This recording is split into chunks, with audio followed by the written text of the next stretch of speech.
Helai Aizawl College Freshers social eta local khomjong zone zirtin tu te hong tu te zirlai te aram chim tu na local song en vai in chi par ta pu chu voin chu kevin an hun atai deva not college function kan nei java en local kan lo thinga an programi en chingi ken di poka ka em lova mara chu lo ken tira changin kanan bunga chota lo man kanan sema chu bi zo thu soi turin minan som le a alo mom ka ti tak takani ei Aizawl College ram noi trong tan lo chua tir lai bor vel khan Dr. Lalong principal lai dia karon tlang de na masa min lo masa tu pol India ichuan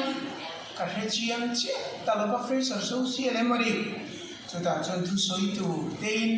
min soma thu te kan soya college la thu soina masapira Aizawl College aron nge a uvan lo mane kham thu ban soi du na ali mong kop mai chuta chang chuan anei tu po hi kai ti ya tane takin kun kamang china ti chuan avoina po hian karilu le ka ngai tuana om chu Aizawl khopuya hei college te kanan dinga amin po abul tung tuin ni nalai a omanga endinan ram dun vinga son ram dun not te oma ram dun not ko han teni ya ijuan ram dun chaklam is ko han veng chung ko han ram dun veng thar antia pakachu alam kan di ram dun aneringot mai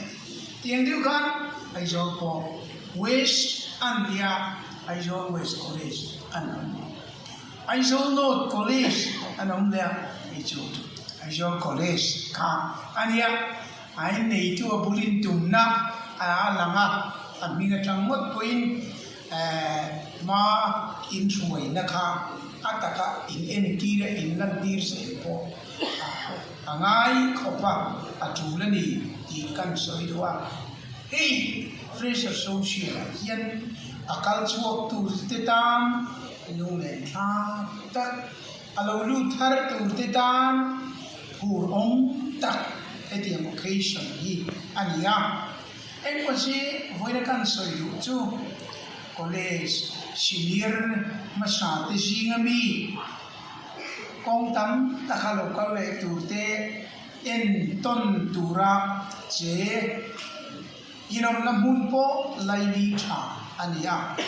amar chulu thang jela ichuan alo in lo ling tamang nova mun thar te jona lo maya college dang tiang bokin ichuan mun thar po thei to po puat sai ti hian anan ti tamu upa ai po ni se ma kan so nanga ma kan la sei nanga sarkar lam sai ta chang point thei to kan chua se nanga har sat nei ne point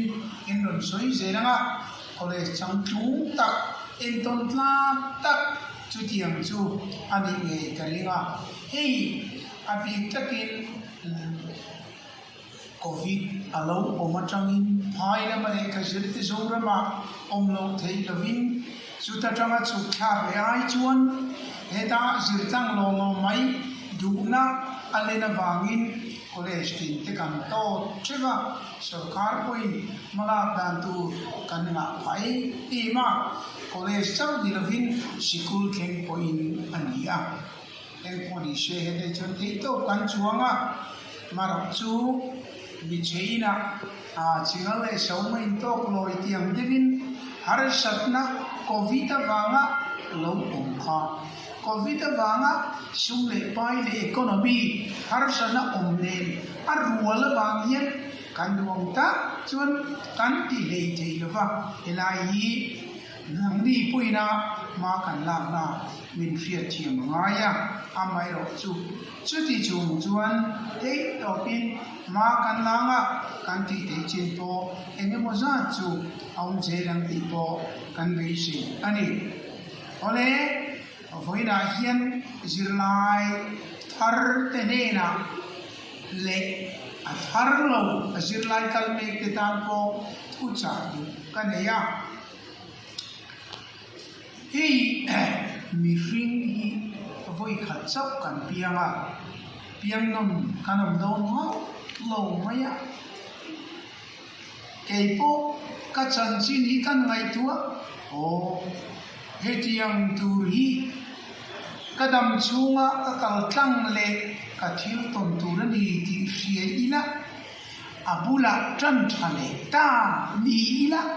tran thale the ta ni la en tin nge ka tiang o ti ngai tua chang kanaya nang di poin nei fo kana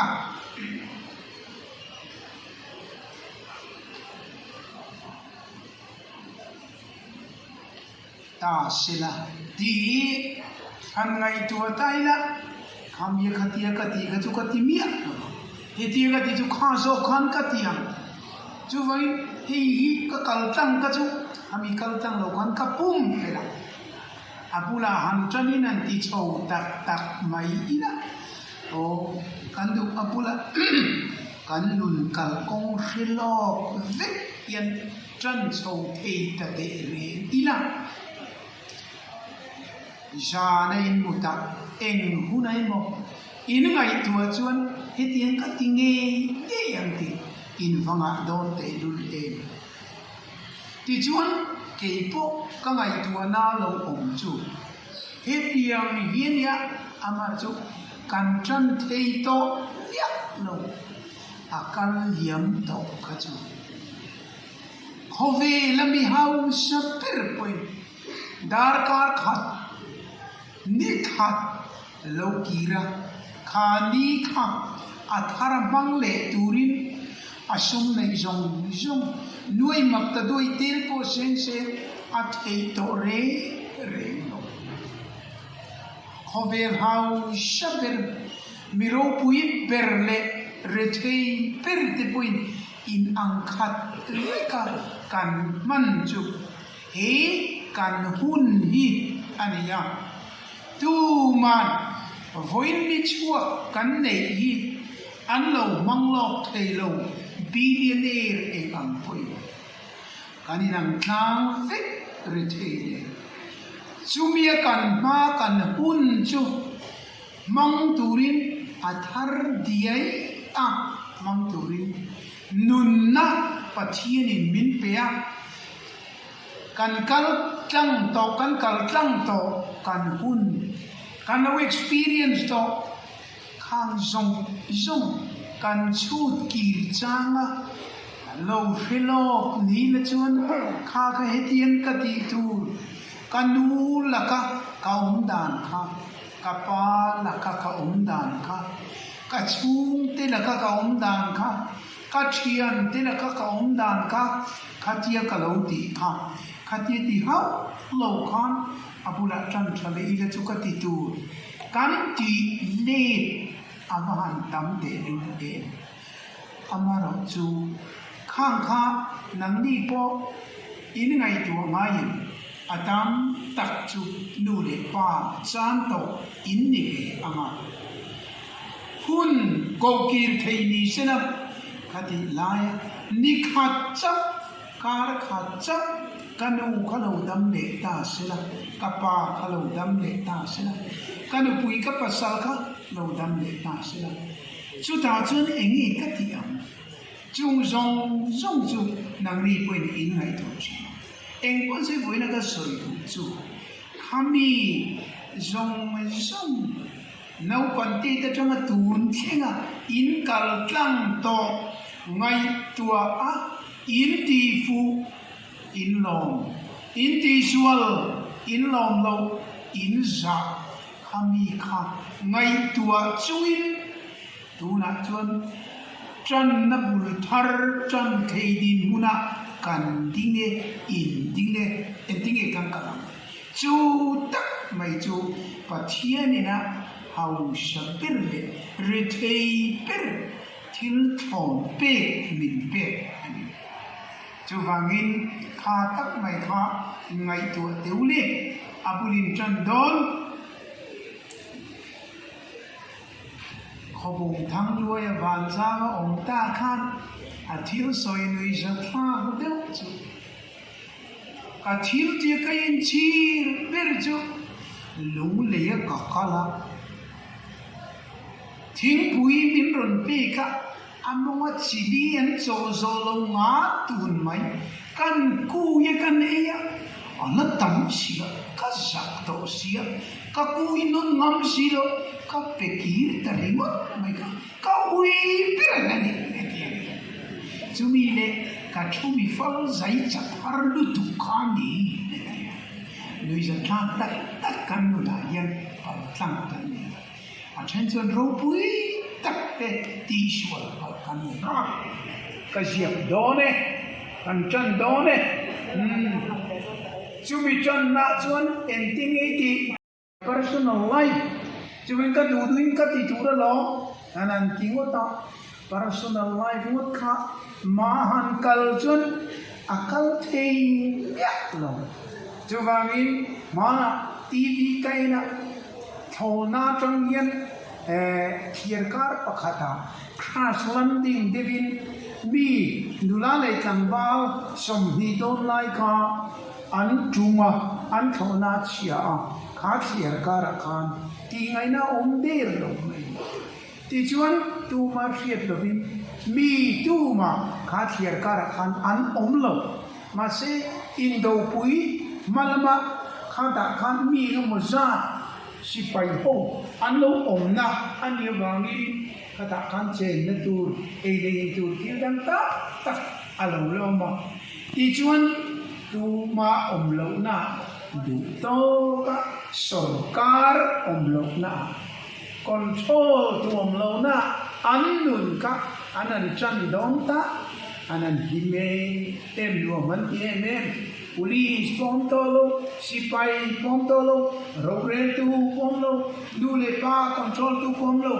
free it's my life antitan amara chon han kal zena re lo te khan mani du dan ringon man kal ga chon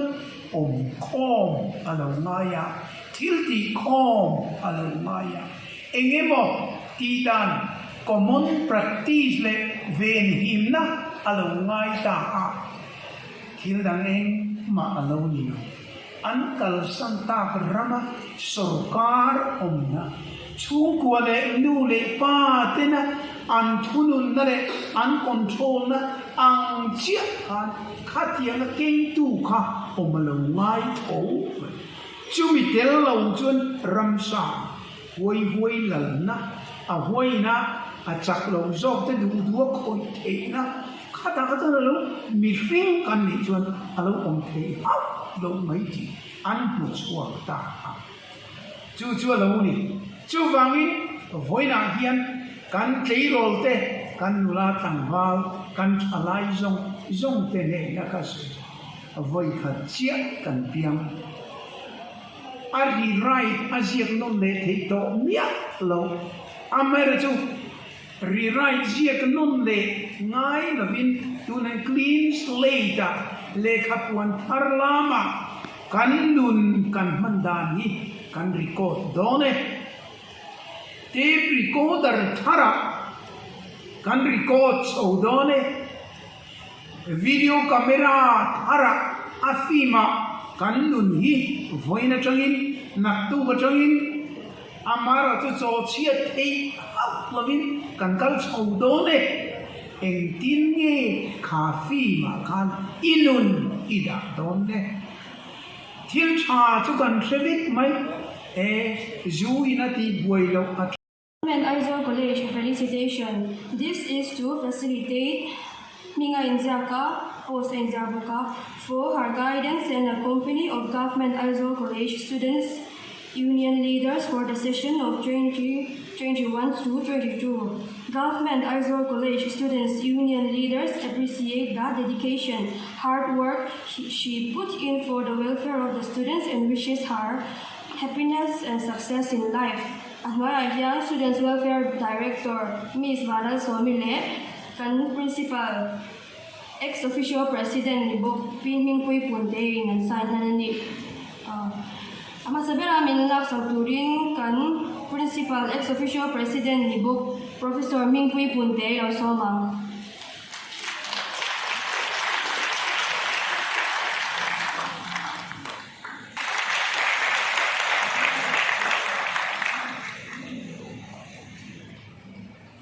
Adolia Mingon Sauturin SU Vice President Lalring Puya. Rinpui.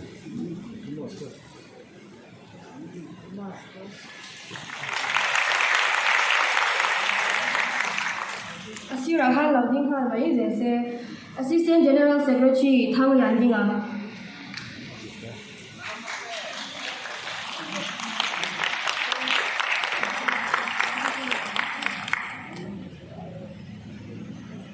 Outdoor Secretary Leltan Swarate.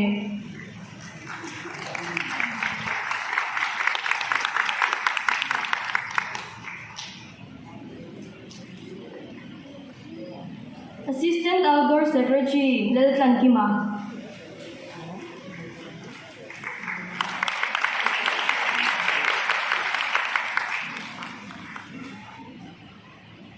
Assistant Indoor Secretary Lelring Lua.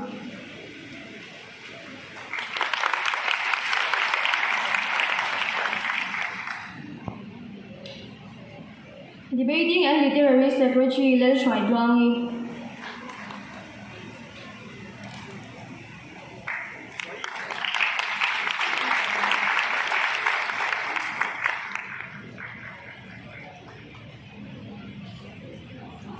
Social and Culture Secretary Florin Lel Limpui.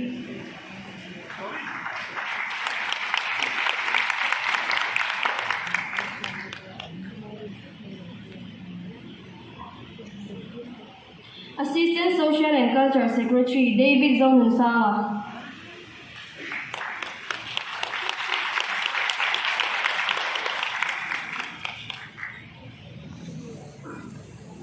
Magazine Editor Kelal Samrea.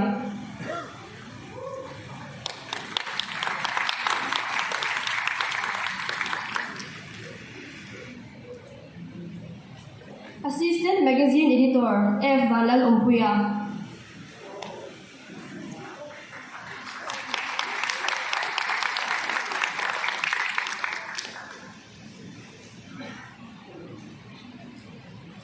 And for the last but not the least, Len Lunfeli, General Secretary.